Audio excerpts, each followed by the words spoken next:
Hey, John Rowe. The topic of the podcast together and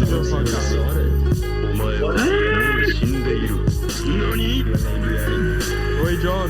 Hey, John Rowe. We should do a podcast.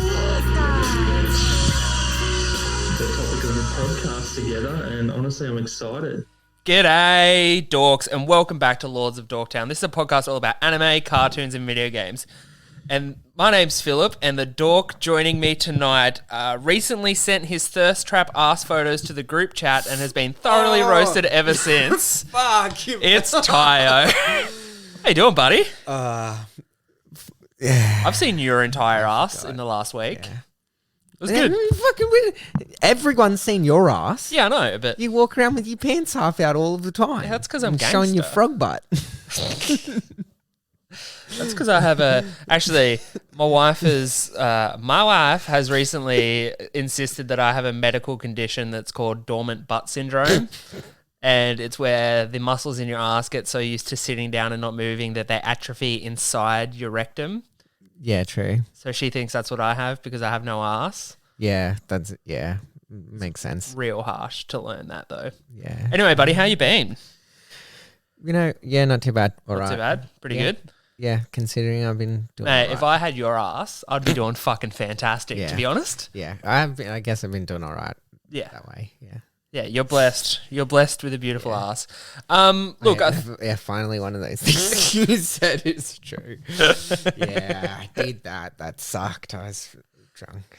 oh man, waking up that morning and You went away? no, I wasn't awake because I went to bed early and you boys we were were all playing Catan, yeah. yeah, you're playing Catan on the group chat, and I wake up and I'm just like, I think it was like 38 notifications for that group chat, which I was like, that's pretty normal for like a Catan night. Yeah. But I like started scrolling and I was like, that's Tyson. That's Tyson complete. Why did he send a naked selfie to the group chat? And then I just scroll down a little bit more and it's just, oops. And I'm like, oh no. Yeah. The That kicker was the second one. yeah, that second one was pretty great. Glad it wasn't other pictures. Oh man. Yeah, it was tasteful. Those were Really tasteful pictures. Tasteful thirst traps. Like if it had been a hog shot, I don't think you would ever live. Like you're not going to live it down now. But if it was a hog shot, we'd get matching tattoos. Yeah. We'd all get a matching tattoo of your hog. This is what I'm we do. really, really glad. Yeah, and it's very incriminating. Like I have a very distinctive upper thigh tattoo. It's not like I can pretend it's not me. No, I learned that you have a very distinctive ass tattoo. Yeah. I didn't know that. Yeah, see, a lot of people don't know that. I've known you for like 12 years. I Yeah. did not know you had an ass tattoo. Yeah, that's what most of my tattoos are pretty easily covered. Oh, I mean, yeah. I have many tattoos. It's on your ass though. It's crazy. Anyway, I thought we'd kick off today's episode with a bit of what's been getting it. Anything been getting it lately for you, brother? Crash, motherfucking Bandicoot. Hell yes, the Insane trilogy. Insane. Insane trilogy. Yep. Remastered on the PS4. Now, as someone who's played about 6 minutes of Smash, and that was the one time I played it with you. Smash Not or Smash. Crash. Crash. Yeah. I've played heaps of Smash. But as someone who's only played 6 minutes of Crash, and that was with you when we were drunk, Yeah. what's the appeal of the Crash Bandicoot franchise? Because I simply just don't get it. I played it when I was young. It's like a revolutionary leap in the platforming type game because it was like the first 3D platformer. Like first 3D adventure platformer. Like it was a very revolutionary game. The way that it was coded was really revolutionary as well too. They made because levels then were sort of capped at like 2 meg, I think it was, that you could or gig. I can't remember. Was that big? Yeah. Yeah. That you could upload in at a time, but then the developer worked out a way of setting it up in pages so you could load in and out part of the level, the only part of the level that you can Okay. use. Yeah, that makes sense. So you can sort of swap. So you can use instead of using the RAM that was already on the PlayStation, they could use the CD drive, which had a lot bigger memory, and they were just sort of swapping in and out at the time. Yeah, and it's really cool. The way that they do the platformer, like the boulders running at you is Because it's is like a nothing had been done like that before, because normally there was like the Sonic games and stuff when you were falling behind him, you saw like Sonic's ass. Yeah, and like it's the thing that I've noticed about like that brief time I played with it was like a runner platformer. Yeah. Which was like I only know the genre of a runner platform from like mobile games. Yeah. Like, and It the is thought the of OG. the thought of that comment, because it was PS1. Yeah. Yeah, it was Fuck. it was the flagship mascot game for the PS1. That's crazy. Like, Like, they- and Spyro, you'd say? I think Spyro came a little bit later, but Yeah, yes, okay. I associated Spyro more with the PlayStation than Crash. But Crash was like, when the developers, they're like, do we go do it on the Sega, like their new thing, or whatever's Nintendo's doing next, or do we go with this company Sony who hasn't really done anything? And the way that they designed Crash was revolutionary. Like, they had most of the polygons animating Crash rather than like surroundings, the yeah. surrounds and stuff. Yeah, because they wanted him to have this really cartoon animation, and I always loved that, and I still do. Like when he dies, he like gets flattened out by the boulder, or he blows up and his shoes fall down, or like he turns into an angel, and there's all these. He's very interesting animated. Like, yeah, it's a fun game to look at, and the rhythm that you get into when you can. I have 2 top 5 places in timed runs. Yeah, and I have a few top 10 places as well too. When you get the rhythm of it really down and you shave like fractions of a second off, just getting lines perfect is really, really satisfying. Is it It's like a game- speedrunners game? Like, do speedrunners just smash it? Is it I big think in this? 45 minutes is like the biggest speed run.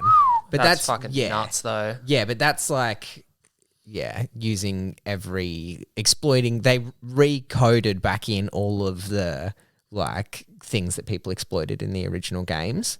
They're like, oh, do we still allow it that you can jump on that little thing and not really have to deal with that enemy or whatever? And they're like, yeah, we will. Yeah, okay. So you can exploit things like that. But yeah, it's cool. It's definitely a speedrunning game, because to 100% the game, you have to get within a certain time on each level. You have to do like a time trial to 100% the game. Oh, wow. Yeah. It's a game you fucking grind though. Yeah. Man. You grind to learn those rhythms. I reckon those 6 minutes I played was repeating the same one jump over and over again until I just fucking got the shit to pass the controller. Man. It's like, nah, can't do it. I'll do that for hours. Oh, fuck that. Man. I actually had I had a girl over, and she just sat and watched me play Crash for a couple of hours. 'Cause Wow. that's all I wanted to do. Fair enough. She's like, "Can I come over?" I was like, "Yep, I'm playing Crash Bandicoot." Oh, that is fantastic. Man, I've got Crash Bandicoots on the PlayStation Hits collection on my PS5, so I might give it a download. As someone who, do you reckon as someone who has zero nostalgia for it could find it interesting and fun? Yeah. Okay. It's like it's a good game. You have like a jump, a spin, and directions, Yeah, okay, cool. and like so you just got to get good. Yeah. like there's no finessing it or anything like that. It's like it's precision timing. Just get like, good. Yeah, jump from this platform to exactly that platform at exactly that time, or you die. And it's like, yeah, fun. Because I don't mind fucking with like a platformer. The platformers I've played in the past, I find just get a bit too like chaotic. Yeah. Like where it's just like it's not pattern recognition anymore. It's just like luck almost. It's just kind of like, oh, you just have to be lucky enough to dodge that enemy and kind of, luck into landing perfectly and stuff like that. No, this one is timed. Yeah, okay. This one is timed so that there is like an actual beat, and you can speedrun it. Like it's timed so that you will, if you jumped the furthest you could from that platform to that platform, you can jump to that one before it lights on fire. Yeah, okay. Like, but yeah, you're getting in by fractions of a second, sort of thing. Yeah, But okay. everything in there has a rhythm, and it all works together in like, and that's what's really fun for me. It's like you just. Yeah, you learn the rhythm of there, and you're like, okay, radio, I got to pause for like half a second before I jump there, or this one you got to like jump, or this one you got to hold jump, so you jump a little bit higher and last longer. It's like, Yeah, that sounds. I'll give that a download because I've been looking for a new game to play just while I sit and wait impatiently for Pokemon Unity to drop. which where there'll be an episode about Pokemon Unity coming out, I'd say next week or the week after. You could finish Ghost of Tsushima. I got to bring that back. Yeah, oh, yeah. I was going to say. I was getting it too. That was really good. Yeah, yeah. Ghost of Tsushima. And I really want to finish that game. Yeah, then I finished it, and I was going to try and 100% it. And I did a bunch of stuff, and then like did all the missions, and I was like, yeah. Yeah, 100% in games is you've really got to be either super into the game or a certain level of like OCD, just kind of like. I've only ever done it with a couple Assassin's Creed games. I think. And they're like, yeah. Oh no, and Horizon Zero Dawn, 100%ed Horizon Zero Dawn, and the I came really close to DLC. doing like a Batman. You didn't even fucking finish games. Yeah, I came really close to doing the Batman Arkham. Like I clocked the story and started doing everything, and then Riddler puzzles was all I had left, and I was like, "Fuck no!" Yeah, I did all of them. They're not fun. a chance. I think I did I did 7, and then I was like, "I'm fucking done." Yeah. Actually, yeah, I guess I've done a lot of games, and that's what I'm trying to do with Crash now. Yeah, is 100%. I'm trying to 100% it. Yeah. Yeah, I don't 100% games. I 30% games. That's just my style. Well, speaking of something that I am going to 100%, it's a bit of what's been getting it for me. I started a new anime. How was that? Fucking segue. That was a shoehorn segue, but I'm trying my best here. An anime called Kekkaishi. It's a 2006 anime by Studio Sunrise. So it's fairly old. It only had one season, which lasted like 52 episodes, and I'm about 20, 30 in so far, and I started it yesterday. So I'm moving on a good pace. It feels good. Nice. So it's about this family, or this Hazama clan.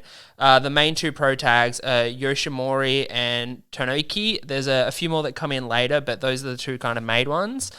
So they're basically these kind of ability users who use this superpower, their ability or supernatural power called kekkai, which is a form of magical energy barrier, which is primarily used to destroy and capture demons. They call them. There's lots of different names for this. There's a lot of traditional Japanese supernatural stuff happening in this series. Cool. Are they like yokai or like? Yeah, kind of. But it's because it's from this 2006 era. It's got this like really cool like early Naruto, early Bleach kind of feel to it. Yeah, like it's really pretty, that anime. Yeah, it's sort of I think it was defined a bit by like the end of the 90s stuff with like Sailor Moon and that real glamorous sort of look there. Yeah, it's really colorful. It's really fun. It's got a lot of like good comedic beats in it for like an anime. Like I actually found a few moments quite funny, but it's also just like.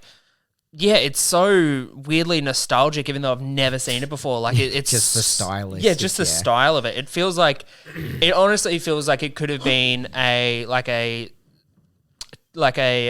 cheese TV cartoon. Like it slots into that so well. Like it's almost a Monster of the Week format, but like with a nice overarching story kind of knitted its way through. Like it's got these cool little bits of mystery. Like we're still trying to figure out what happened to his older brother, the protag's older brother, who's in the Shadow Organization, which is like an organization of these like special ability users that are like fighting these upper level demons, but it's kind of this like organization that's a bit clandestine and a bit on the fringe. It's really cool. Like it's got such a fun aesthetic and such a fun concept, and yeah, with this like weird nostalgic feeling that it's giving me, it's very Moorish. Like every time I finish an episode, like I'm smashing that next episode button. So yeah, I might have to give it a sus. What's it on?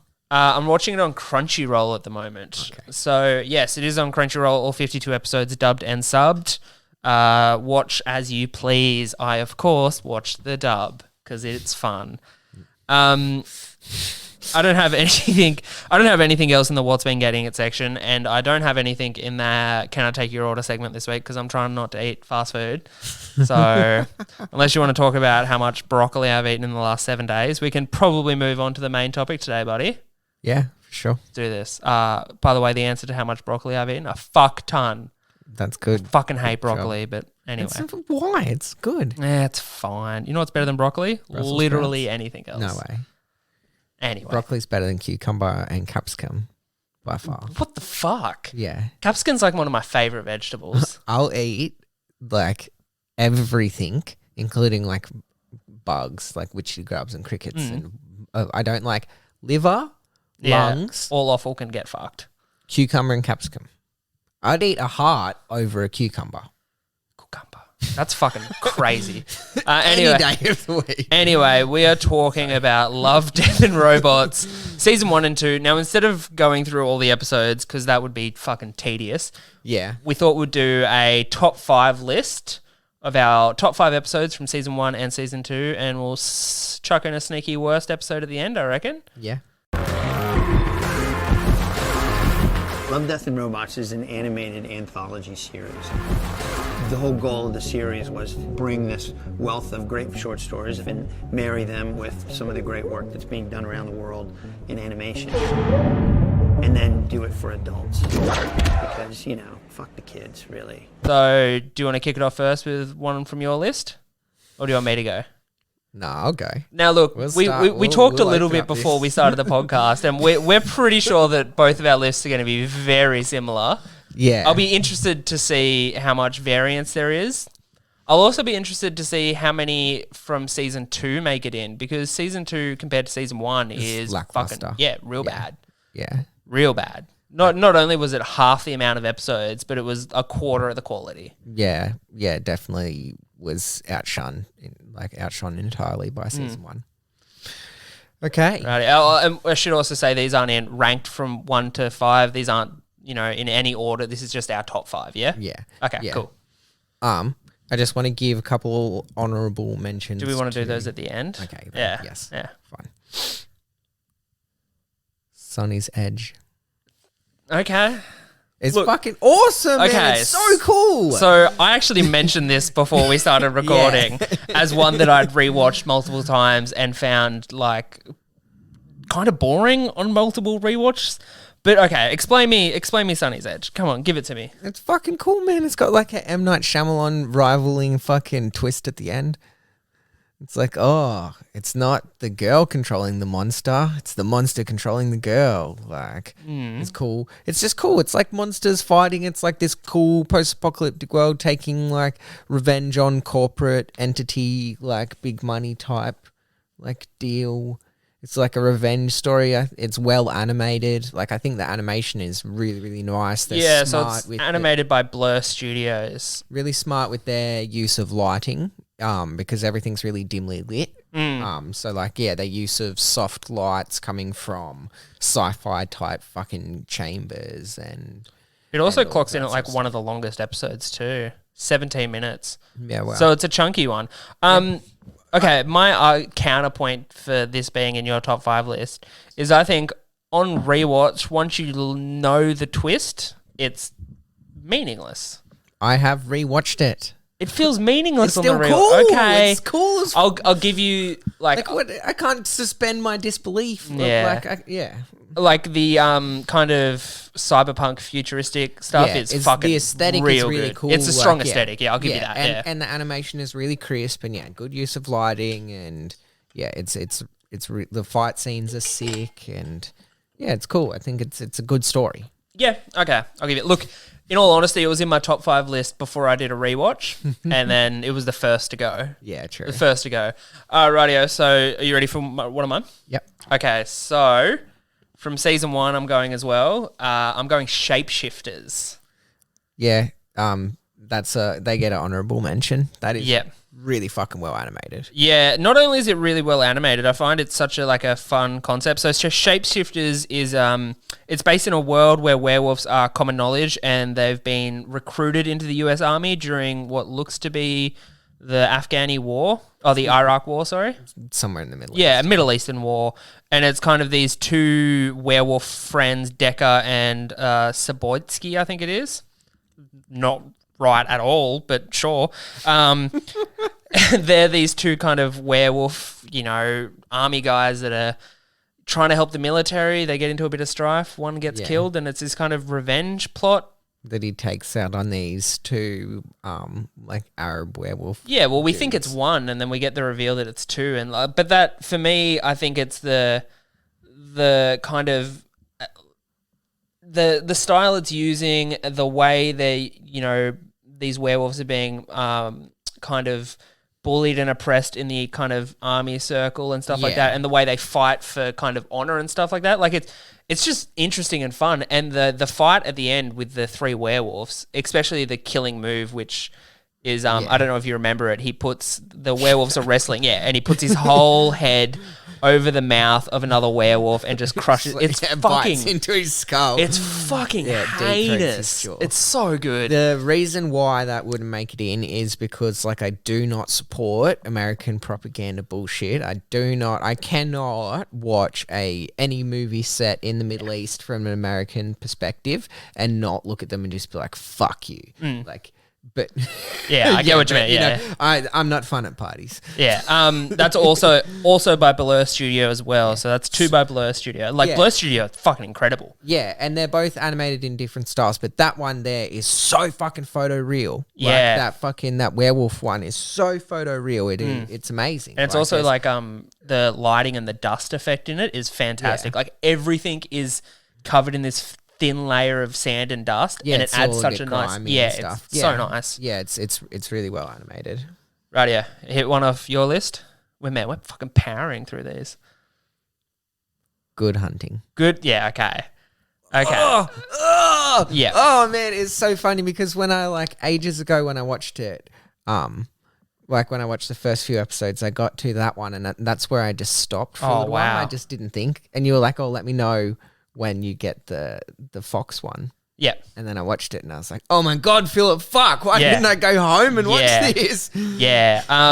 Holy fuck, man! Woo! It's on my list as well. Yeah. Yeah, it's fucking It's amazing. It's amazing. Yeah, like not only because she is hot as fuck, man. So fucking hot. Yeah, and then like you get the whole furry aspect of like the fucking because she's this fox thing, but then you get this cool like robot cyber aspect as well too, and it's like you just all of the ways you want to put your dick in her. So it's set in 20th century China, but it kind of takes this Hong Kong, no, it's set in China. Hong Kong. Is it an early century 20? It says China here. Yeah, I know, but that is also. Oh, yeah. So years later, his father dies and he moves to a colonized version of Hong Kong. Yes, okay, fair enough. So, yeah, it's fucking incredible. This kind of steampunky British colonized version of Hong Kong. It's so gorgeous. I could have spent hours just looking at panels of the background and scenery and stuff like that. It's fuck so yeah, gorgeous. and the designs of his little like robots that he makes. Yeah, with, his like, autonomer little- and stuff like that. Yeah, it's really well done. Yeah, I think again it's funny how because the British did colonize Hong Kong for a while, and so did China, but they currently is. Because they are semi-autonomous again. Not into the politics Jesus, of fucking- Hong Kong. Who'd have thought this one would be the political episode? Anyway. But yeah, it's fucking cool, and how they draw these British people in this caricature-esque, like big teeth and nose, and like, oh yeah, it's good for a Chinaman. Huh? It's like I think, the whole aesthetic is like very painterly as well too. Yeah. Big shock when you just get this fucking big stiff bell end right in your face Man, within the first fucking minute or so. Yeah. Is it the big fat dude you're talking about that's smoking? No, that's like towards the end. Yeah. The first one when Oh, when yeah. they have him tied up in the bedroom and it Yeah. goes up there and it's like, oh yeah, there's a stiff cock. Just fucking There's a lot of cock in that episode. Yeah. It's the kind of I'm not going to say it's ham-fisted, but like the metaphor at the end where Autonoma is kind of recreating magic, or is the new version of magic in this world, is fucking gorgeous to think about. Like it's so nicely done when they are showing how the more industry and technology and kind of advancements come into the world or this area of Hong Kong, the more magic dies out. Yeah. And then this whole kind of reversal of using Autonoma and this industry and all this technology to recreate magic in a way it's fantastic to watch. It's gorgeous. I really like that trope. Like it is in other stories as well too, and I definitely you can't not agree. It's like as if you were trying to tell like my great granddad who died at 98, he was alive for a lot of like my life, all my childhood and stuff. if I was to tell him when he was my age about Wi-Fi, Oh yeah, he'd be like, what the fuck are you talking about? yeah. There's Black no magic. such thing as this. It's just magic. It's He wasn't Irish. No, he wasn't. Yeah. Yeah, so I like that idea. I think that was a really good episode, and also, woo! Yeah, like it's also like kind of grotesque. Like the scene of her getting her body cut up is like that's fucking gnarly. hardcore. Yeah, it's a heavy episode, and the whole metaphor of like she's sold her body. Like, Literally. She doesn't have a physical body anymore. It's like, Well, someone stole her body. She didn't sell it. but that's the metaphor of it. She was selling her body and then was taken advantage for, and now someone might not feel that it's theirs anymore after they've been taken advantage. Yeah. It's like, portrayed in metal. It's like, it's a fucking good one. It's fucking, man. So that one's by Red Dog Culture House is the studio that did that one. Yeah, and fantastic. Very paintily, very stylized. Really stylized, fucking. The color palette really fucking stands out in that episode too. In contrast, because a lot of season 1 on rewatches has kind of this same color aesthetic. Yeah, there's so much green in that one. Yeah. It's fucking cool. It's gorgeous, man. On my list as well. I'll take another one off my list. The first appearance from season 2 and the only appearance from season 2 on my list, The Drowned Giant. Yeah, that's cool. Yeah. The only episode in season 2 I reckon that lives up to season 1. It's by Blur Studios again, so that's 3 already. Like Blur Studios is amazing. So The Drowned Giant, a naked giant corpse of unknown origins washes up on Mark shore. Zuckerberg. Yeah, washes up on a shore in a sleepy town, and it's literally just through a philosophical perspective, like a scientist is just kind of documenting his thoughts on what this means or how he just feels the meaning towards of about life, this. Yeah. and the meaninglessness of or seemingly meaninglessness of life. It's like the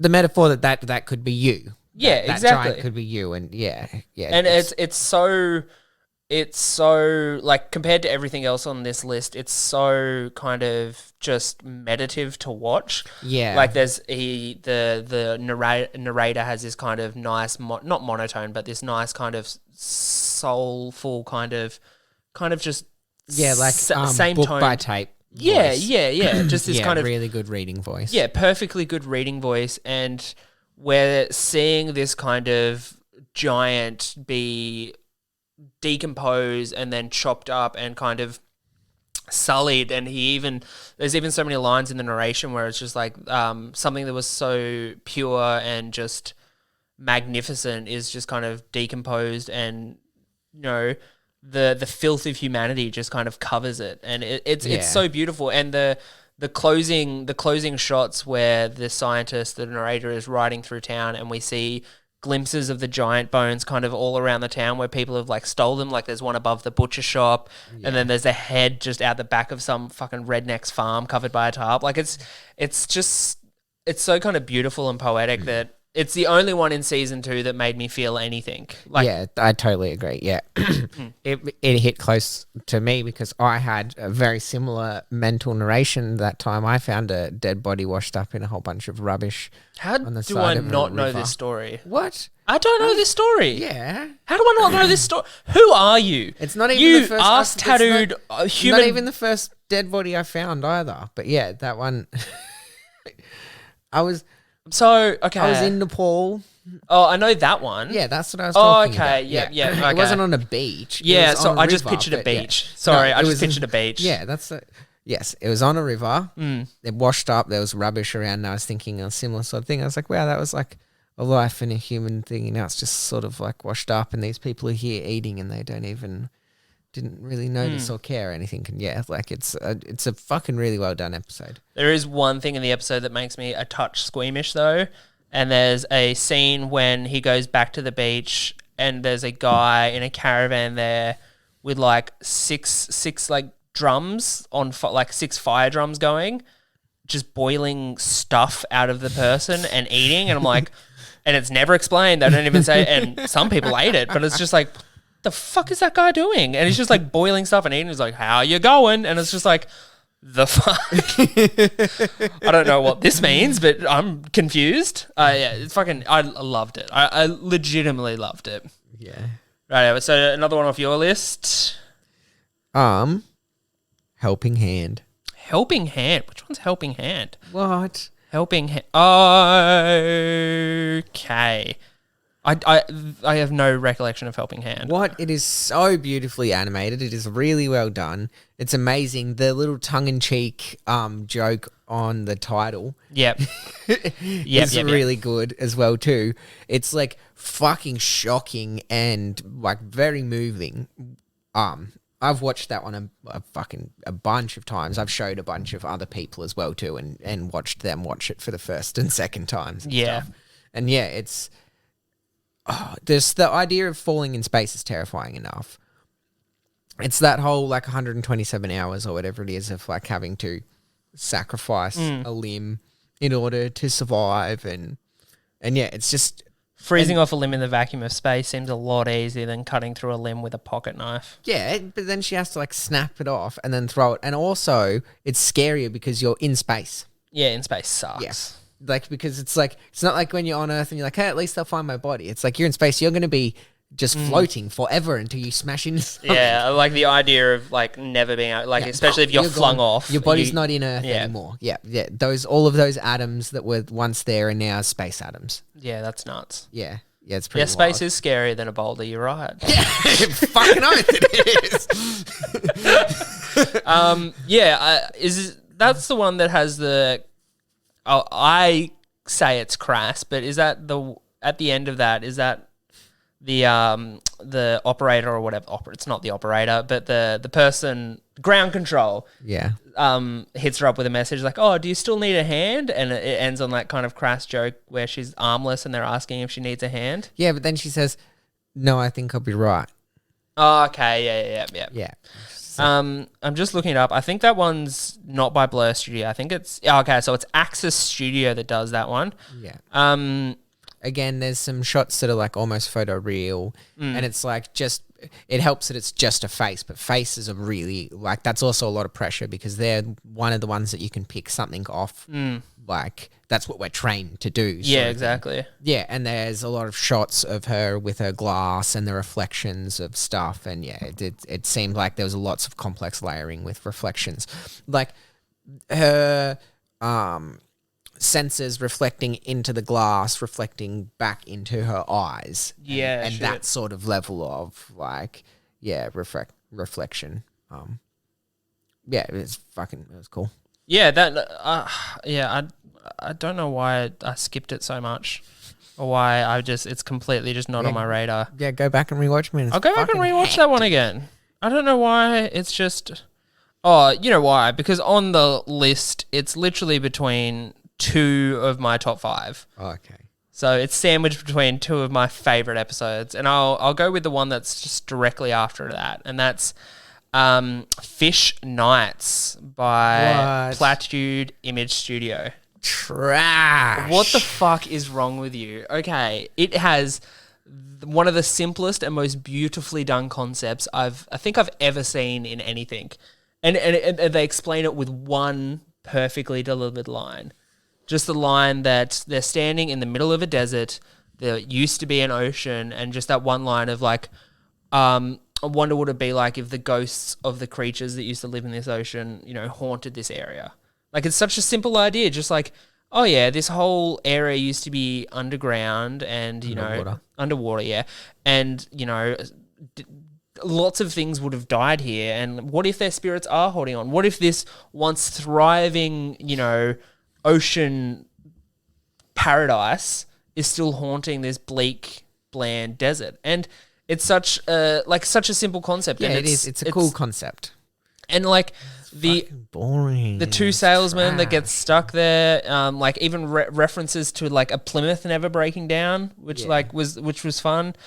And it's just, yeah, so they kind of wake up and they find themselves in this kind of prehistoric ghost nightmare. And it's so gorgeously animated, and It is. The sense of danger doesn't come in until like till it's right on top of you. Yeah, that that is also cool. I was just kind of like, what? This isn't even love, death, or robots. So I was like, oh shit, oh yeah, okay, Yeah, death. cool. There we go. Boom. But yeah, it's I found it so compelling, and the megalodon ghost, like the shark megalodon thing. Yeah, it wasn't Megalodon. But It wasn't megalodon, but it's the only shark dinosaur I know, I think. Yeah. But yeah, it's so terrifying to look at and think about. And like I just love the idea of just being stranded in the desert and looking out and seeing a world of, you know, ocean spirits just kind of floating through. And for me, it was just this simple it was just this simple concept executed in such a way, like such a gorgeous way. Like it was so pretty. Yeah.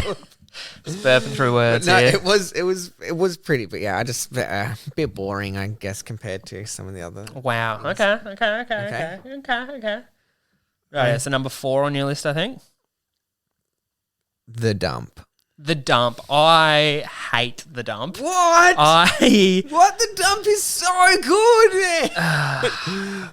I hated it. It's ugly. I think it's just ugly. Oh yeah, the stylistic design of the whole animation, everything is ugly. Yeah, it's all like sweaty and porous and thick hair and like sticky and Reminds me of like do you remember like SpongeBob used to do like close-ups? Yeah, it reminds me of that. Ren and Stimpy is like the OG. Yeah. But yeah, I just regular fucking show hate does it as well too, and that. Yeah, I I love hated that it. kind of. Yeah, I love it, man. Will you see the art that I like? I like really like bad. crass. Bad. It's not bad. It's fucking fuck you. You try and draw it.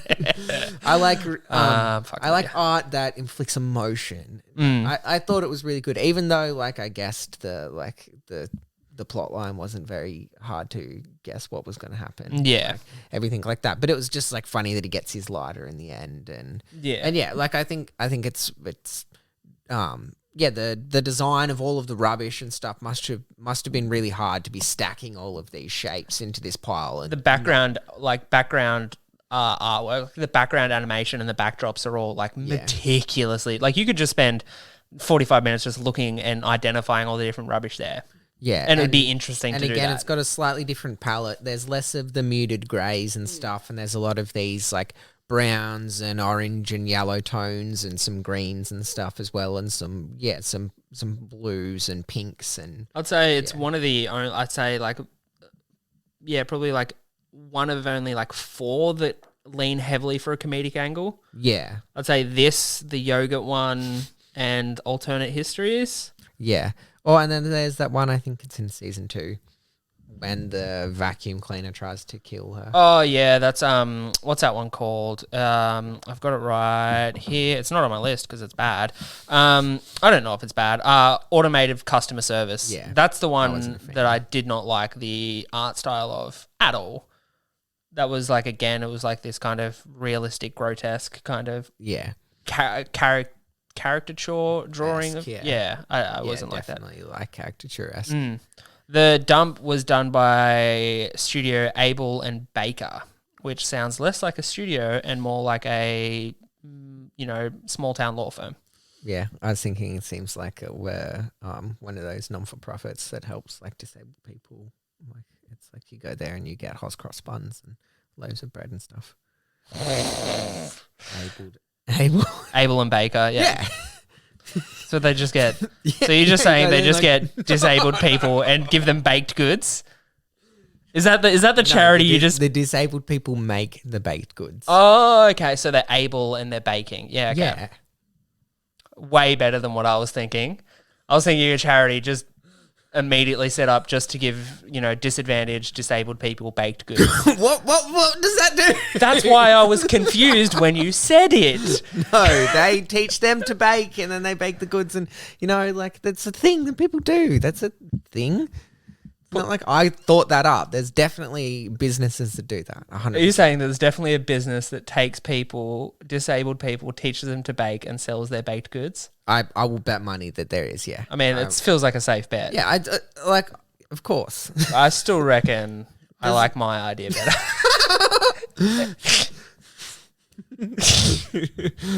Yeah.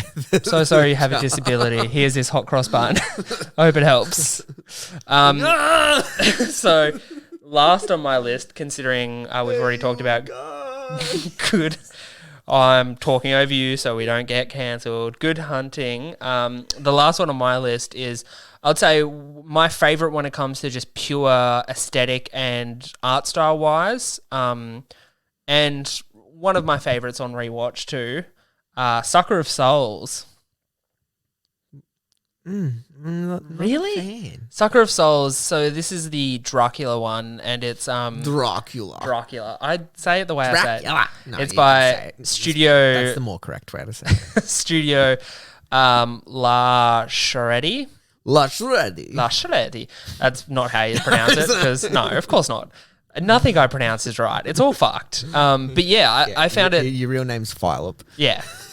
Philip Ritt. Fuck. Yeah, I find it so interesting. The way they do Dracula in that is this kind of like beast, less of a vampire and more just like a bloodthirsty beast. Also, the fact that he's cock out the whole time is fantastic. Just cock out. Just nothing. Yeah. And it has, I would say, the most gruesome death in all Love, Death, Robots. Really? Yeah.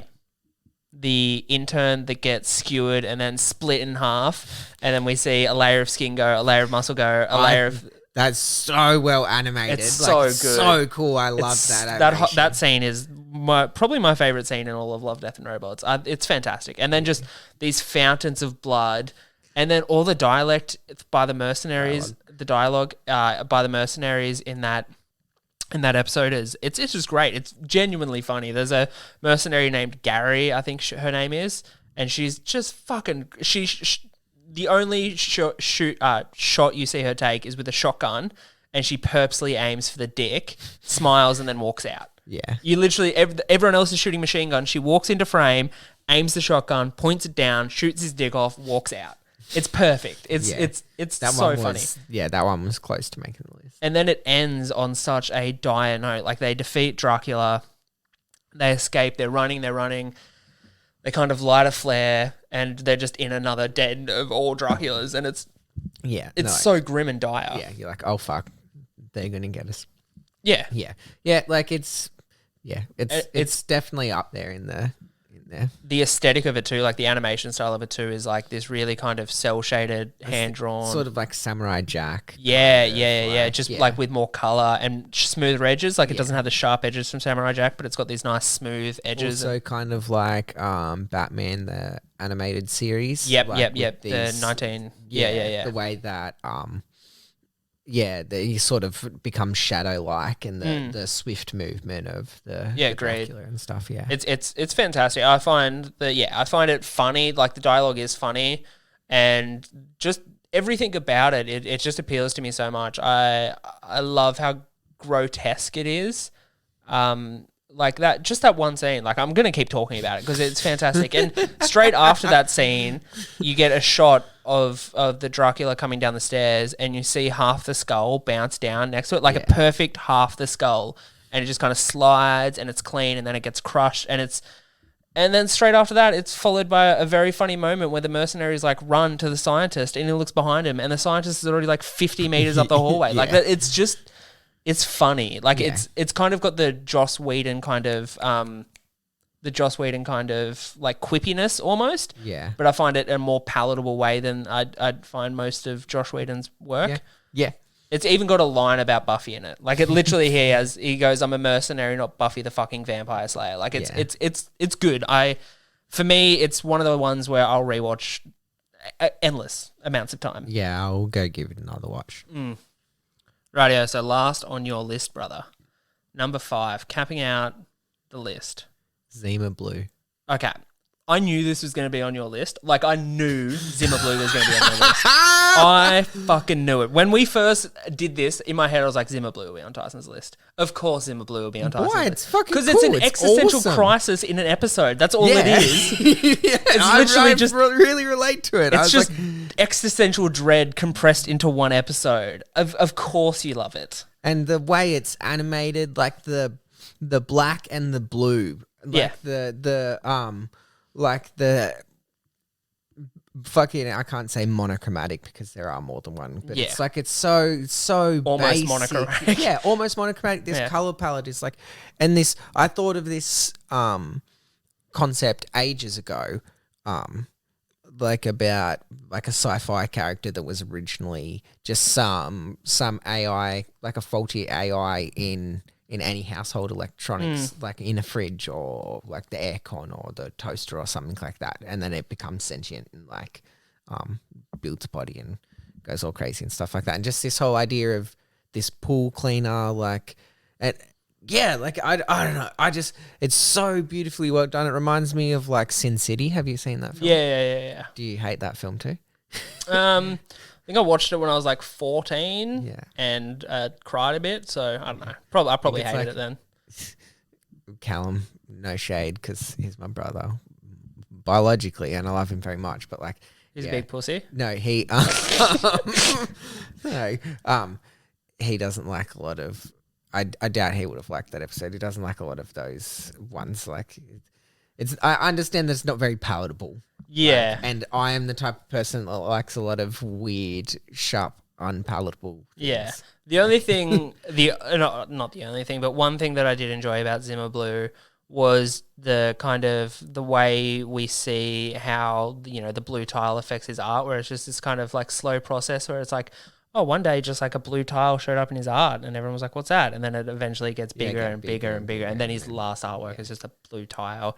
And everyone's like, oh, it's fucking crazy good. And I'm just like, it's fucking so shit. Nah, that's the kind of, yeah. But like that's the way I it makes... fucking loved it, man. It was so well done. The way it makes you think in the end of it, where it's like kind of wraps up and he reverts back to this simple pool cleaning bot, and you kind of sit there thinking about how, his whole transition in life was this journey from becoming this to becoming what he thought he wanted to realizing what he actually needed and stuff like that. And you're just sitting there and I'm thinking, oh, yeah, I get it. Fucking, yeah, whatever.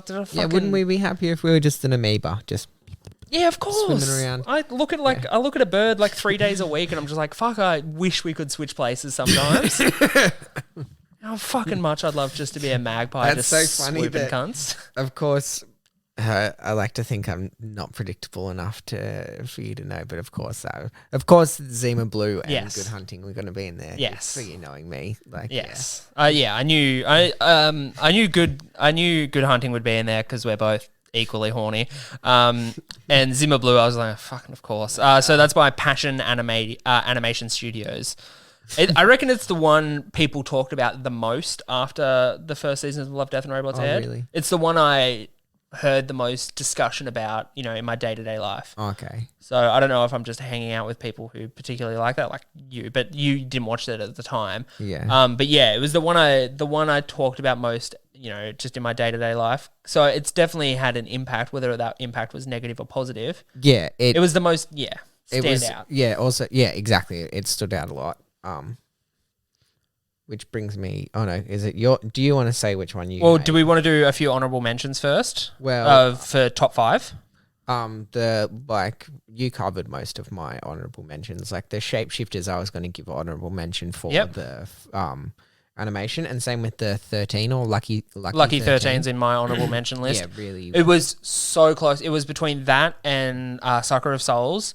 But Sucker of Souls, I think animation style stood out to me so more because I think I had a lot of photorealistic animation styles in my top 5. Yeah. And I think Love, Death and Robots as a series shines, like the first season shines so bright because there's so much versatility in the animation styles that it felt kind of wrong to give it to all photorealistic ones. Like, why would you want? You don't want to pigeonhole VFX artists into No, just making exactly. photo real. It's like there's some really good stylistic and there is some really good stylists. Like, so in my honorable mentions, I also have When the Yogurt Took Over because I just found it charming. Like it is just objectively, it's very charming. Yeah, it's cute. And also in my honorable mentions list, I have Suits. So Suits is based on the farm with the mechas fighting the aliens coming that's through. right, And the only reason I took it out of my list is because on rewatch it reminds me so much of Fortnite, because Fortnite has that kind of same animation. I just couldn't do definitely it. I just does. couldn't do it, man. Like my hatred for Fortnite runs so deep and true that anything that even looks remotely close to it, I immediately just fucking hate. I hate Fortnite. I hate Fortnite. Hey, it's so Wow. annoying. Do you have any more in your honorable mentions? I knew I had one. Do you? I forgot. No, Oh, like that's right. I just can't remember the name of it. which one is it? The Pop Squad. Pop Squad. A cop charged with fighting the scourge. Oh, of so that's a overpopulation season is 2 one. sworn to Yeah, require- yeah. Yeah, that one. That one also stood out for season 2. Another Blur Studio project. So yeah, that one was interesting. Yeah, it was heavy and gritty and Yeah. I think the story was all it was there. Yeah. There's a good part you could do a good monologue for fucking individual performance if you're a drama kid in in there. If we were us. Yeah, when we were This is Hey, don't give it away. Play football or something. no, we were heaps tough. Heaps tough. I didn't do a Shakespeare thing for my year 12 drama class. No, I was fucking heaps tough. I didn't once cry in drama class because I thought it would make girls fall in love with me. I was heaps tough. Fuck. Yes, I don't have any more in my honorable mention list, but I do have 2 worst episodes. I wonder if the one that I picked What's yours? Is it from season 1 or season 2? Ice.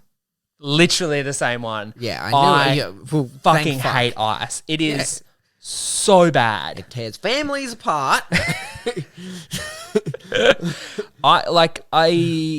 Yeah, it's trash. It's the man, only it's episode trash. that has 0 redeeming How qualities. awkward was the animation because they drew these 2D cartoons and then just stretched that skin over a 3D body and animated around and then turned their head and everything was distorted and warped and it not was- even that. The storyline was unfollowable Yeah. for a 10-minute thing. I don't know how they got a storyline so confused. Yeah, And it was just ugly. yeah, it was And so terrible ugly. voice acted too. Yeah. The only one that I hated the voice acting in. And boring and a shit plot line based. Well, it could have been good. It's you're upgraded, Non-enhanced or everyone else whatever, is- yeah. everyone else is. It's that could be a good potential, but it's not really. It's I'm just a sad sack moody teenager.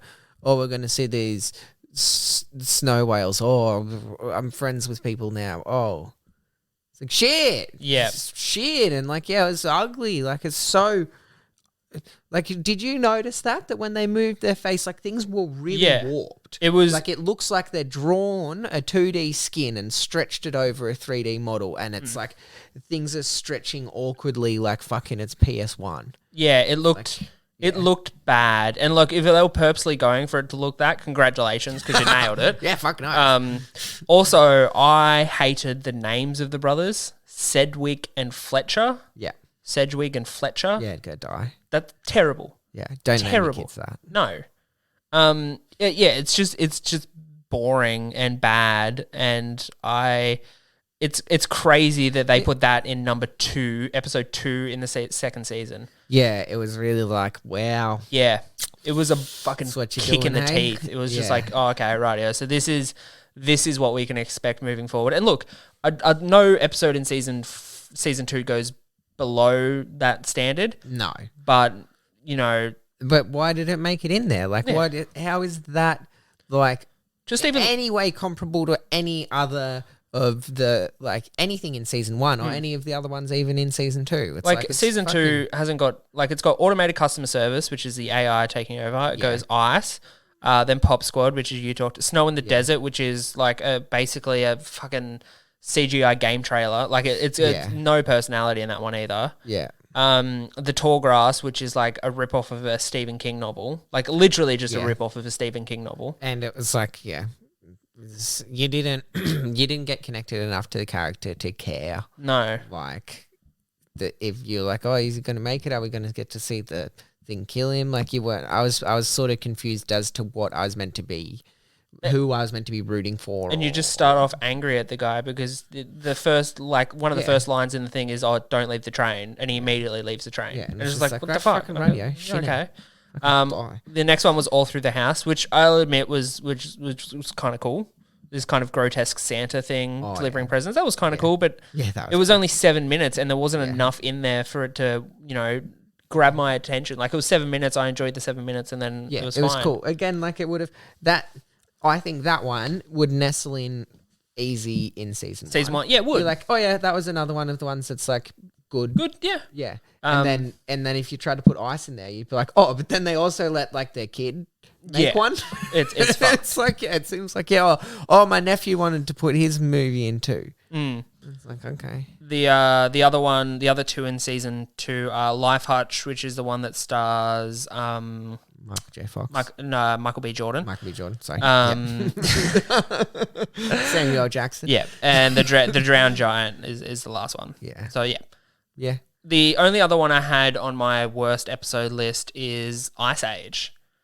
And that was that one was like a bit the cuteness of it sort of I guess the nostalgia of, like, I don't know, Indian in a cupboard. Yeah, like is that was the only thing they were hanging on for? Yeah, pretty much. Like, it was good animation. It was nice, but but it's like, it's a pretty overplayed plot. Like, oh, you discovered a little universe and and time moves quickly for there. But also, like, the two people, Topher Grace and Mary Elizabeth Winston, the two actors in it, are so fucking ridiculously nonchalant about it. Like, it's just like, oh, we have little people in our cupboard. Okay. Yeah. Hey, they're doing nuclear war, honey. That's kind of crazy. It's like, oh, dinosaurs now. Oh, okay. And it's just like, you're not reacting to this situation in a human way. Yeah. And none of this is, and that fact alone means it's so not grounded in reality that it's immediately just nothing. That they would have done better, like, if they had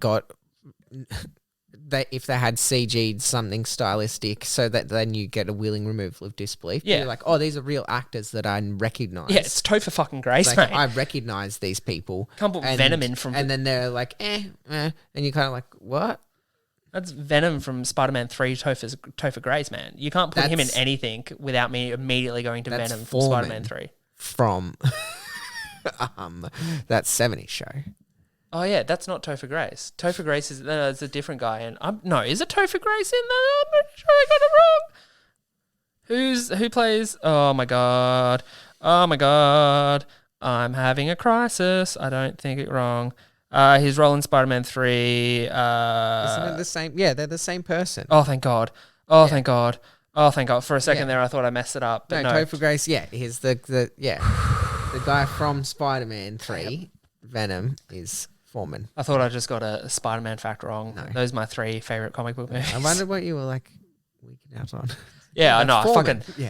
I just thought that you calling him Venom from Spider-Man. It's like, no, before he was Venom, he was Foreman. I haven't watched that. Always be remembered. I haven't watched that much 70 shows, but Spider-Man 3 will always hold a special place in my heart because I kissed Kate.